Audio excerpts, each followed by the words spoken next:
Maraming tumutok sa reality TV show na Pinoy Big Brother nitong nakalipas na mga araw dahil sa celebrity couple na sina Mavi Legaspi at Ashley Ortega. Marami kasi ang naaaliw na makita ang kulitan ng dalawa at sweetness nila sa isa't isa. Kaya naman, maraming viewers ang nalungkot nang bigla na lang nawala si Mavi sa show nitong ika-13 ng Marso. At hindi lang si Ashley ang nakakamiss sa kanya, pati na rin si Esther Ranolo. Namimiss ko si Mavi, andito na yun talaga. Tumatawa.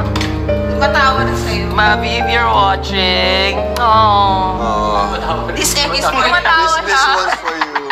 Kung si Ashley lang ang masusunod, sinabi niya na sana ay 1 month na lang magstay sa loob ng bahay si Mavi, ngunit alam niyang hindi pwede dahil hindi nakaprepare si Mavi sa ganoong senaryo.